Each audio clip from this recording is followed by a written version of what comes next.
L'idée, ça sera à partir de cette situation que vous construisiez la défense de votre client, pourquoi il devrait être innocent par exemple. Et à la fin, on se rassemblera tous et vous montrerez votre plaidoirie.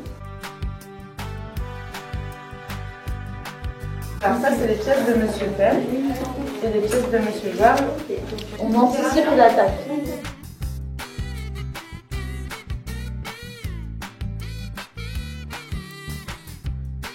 On avait une idée pour la fiche de mettre les caméras de surveillance prouvent c'est fait. Le point final.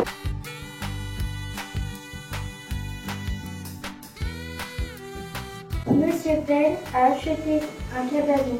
Il s'attendait à avoir un cabanon tout bien, en bon état. Et quand il l'a reçu, le parquet abîmé, les fuites et la porte abîmée. Monsieur Gomme a caché les fuites avec de la peinture. Il a été édifié sans permis de construire et misé à l'environnement. Ce n'est pas parce qu'il est charpentier qu'il doit le reconstruire. C'est au vendeur. Alors, Madame la Présidente, nous demandons de rembourser Monsieur Pell et que Monsieur Gomme paye les honoraires à l'avocat de Monsieur Pell.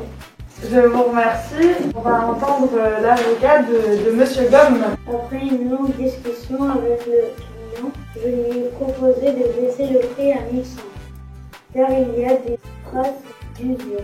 Monsieur Pell était au courant, il a accepté la vente. Monsieur Pell est charpentier car il a reçu un diplôme, mais je pense que c'est un faux diplôme. Il aurait su que le pare-ballon est en mauvais état. Voilà la réalité de la situation. Conclusion, au vu de la situation, on vous demande que les frais d'avocat soient remboursés à votre client. Le tribunal vous remercie. Madame Siro a été surprise en train de voler plein de nourriture. Et Monsieur Ralph, qui est le propriétaire de l'épicerie, s'est énervé et ils se sont battus. Il y a eu un passant, Monsieur Tom, qui est arrivé à ce moment-là, qui a essayé de s'interposer dans la bagarre, qui s'est pris un coup. Elle m'a volé parce qu'elle n'a pas d'argent. Merci les avocats de Madame Siro. Nous allons entendre les avocats de l'épicier qui s'est fait voler et qui a porté plainte contre la voleuse. Elle n'est pas si pauvre. D'habitude, elle vient et elle crie. Madame Siro cache une marchandise dans les vêtements et dans son sac. On va regarder la vidéo. On va entendre pour terminer les avocats de Monsieur Tom, le passant. Le propriétaire a donné un coup à M. Tom. Quand il s'est réveillé, il a du mal à respirer.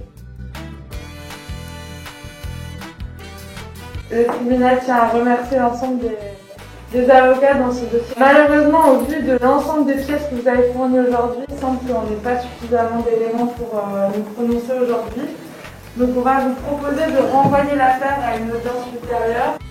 Et dans l'affaire de Madame Siro contre Monsieur Tom et Monsieur Ralph, le tribunal peut que déclarer coupable Madame Siro pour les faits de vol. Par contre, Madame Siro, elle est bien reconnue coupable mais pas de peine. Elle sera dispensée de peine et elle n'aura pas à indemniser les parties qui ont aussi leur part de responsabilité.